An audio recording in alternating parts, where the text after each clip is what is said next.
बोलिए उमापति महादेव जी की जय हो। आज का प्रसंग है भगवान शिव जी के महाकाल आदि 10 अवतारों की कथा तथा 11 रुद्र अवतारों का वर्णन। देवताओं की कार्य सिद्धि के लिए शिव रूप में उत्पन्न हुए इन रुद्रों के माता पिता कौन थे और उन महारुद्रों के क्या नाम थे, यही प्रसंग सुनाने जा रहे हैं। आशा करते हैं आप इसे अवश्य ही पसंद करेंगे। यह प्रसंग श्री नंदीश्वर जी श्री सनत कुमार जी को सुना रहे हैं। श्री सतरुद्र संहिता के अनुसार नंदीश्वर जी ने कहा कि हे मुनि, अब शंकर जी के उपासना कांड द्वारा सेवित महाकाल आदि 10 अवतारों का वर्णन विधि पूर्वक श्रवण करो। उनमें पहला अवतार महाकाल नाम से प्रसिद्ध है, जो सत्पुरुषों को भोग और मोक्ष प्रदान करने वाला है। इस अवतार की शक्ति भक्तों की मनोवांछा पूर्ण करने वाली महाकाली है। दूसरा तार नामक अवतार हुआ, जिसकी शक्ति तारा देवी हुई। वे दोनों भुक्ति मुक्ति के प्रदाता तथा अपने सेवकों के लिए सुखदायक हैं। बाल भुवनेश्वर नाम से तीसरा अवतार हुआ, उसमें बाला भुवनेशी शिवा शक्ति हुई, जो सज्जनों को सुख देने वाली है। चौथा भक्तों के लिए सुखद तथा भोग मोक्ष प्रदायक षोडश श्री विद्येश नामक अवतार हुआ और षोडशी श्री विद्या शिवा शक्ति हुई। पांचवा अवतार भैरव नाम से प्रसिद्ध हुआ, जो सर्वदा भक्तों की कामनाओं को पूर्ण करने वाला है।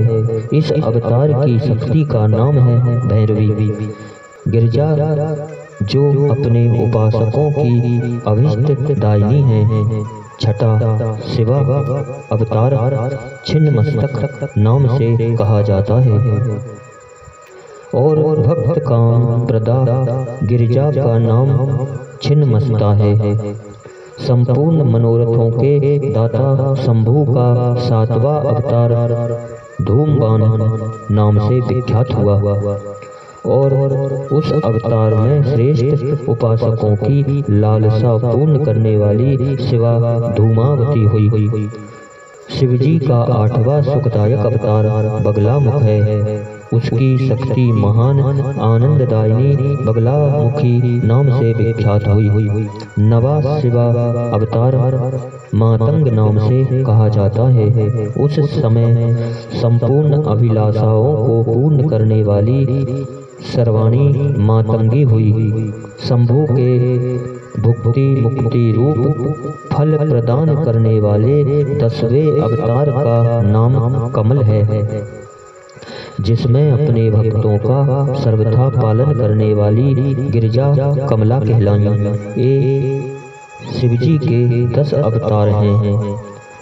ये सब के सब भक्तों तथा सत्पुरुषों के लिए सुखदायक तथा भोग मोक्ष के प्रदाता हैं। जो लोग महात्मा शिवजी के इन 10 अवतारों की निर्विकार भाव से सेवा करते हैं, उन्हें ये नित्य नाना प्रकार के सुख देते रहते हैं। इस प्रकार 10 अवतारों का महत्व वर्णन किया।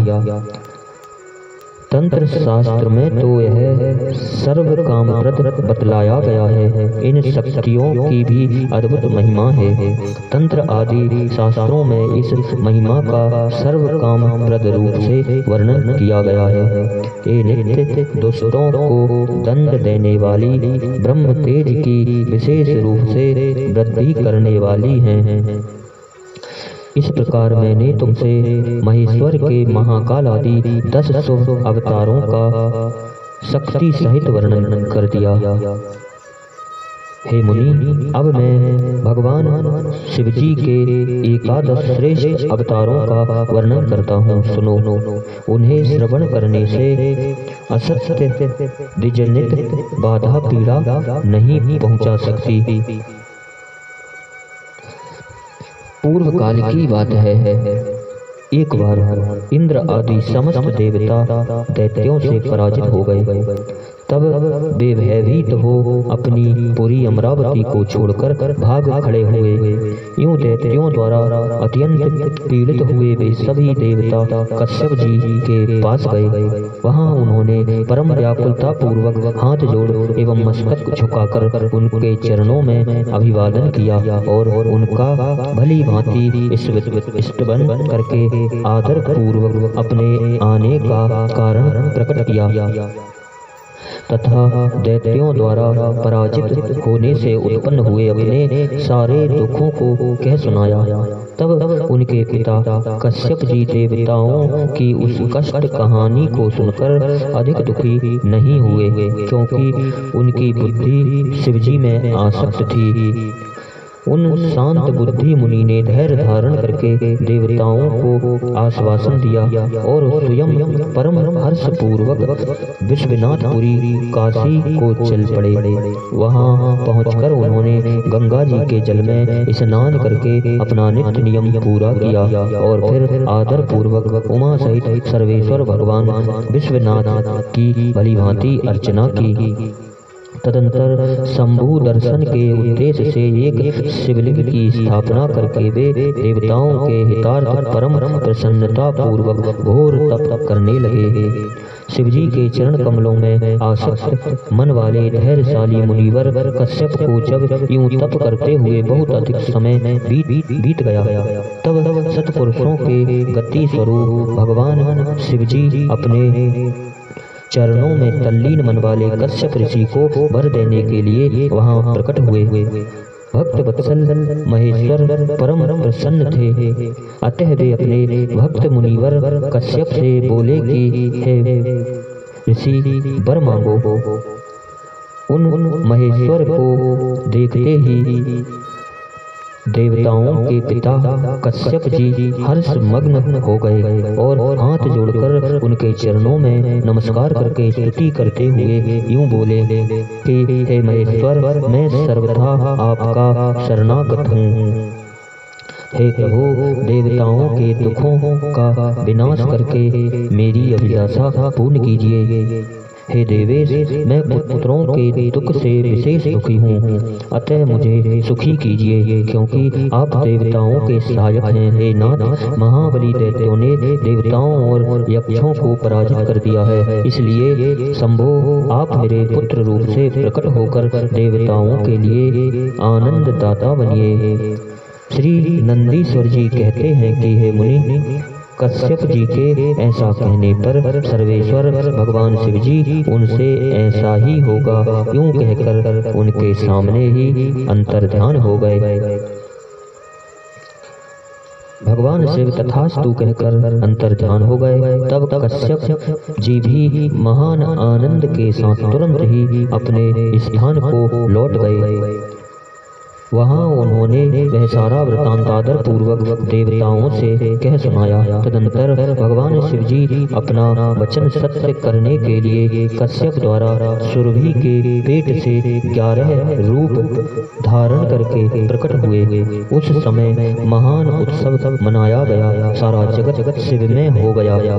कश्यप मुनि के साथ साथ सभी देवता हर्ष विभोर हो गए। उनके नाम रखे।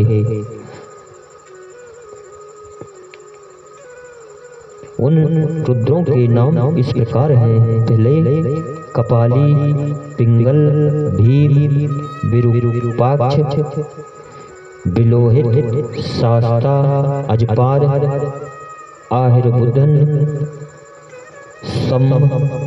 शुम्भ, चंड तथा भव। ये 11 रुद्र सुरभि के पुत्र कहलाए।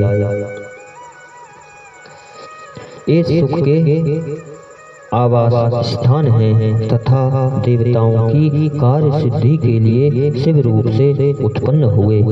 ये कश्यप नंदन वीरवर रुद्र महान बल पराक्रम संपन्न थे।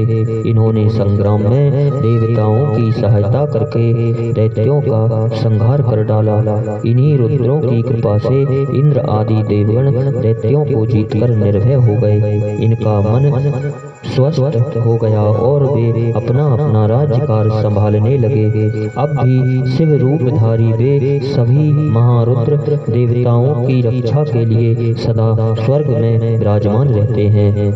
इस प्रकार मैंने तुमसे शिवजी के 11 रुद्र अवतारों का वर्णन कर दिया। ये सभी समस्त लोगों के लिए सुखदायक है। यह निर्मल आख्यान संपूर्ण पापों का विनाश, धन यश और आयु का प्रदाता तथा संपूर्ण मनोरथों को पूर्ण करने वाला है। इन्हीं शब्दों के साथ बोलिए उमापति महादेव जी की जय हो।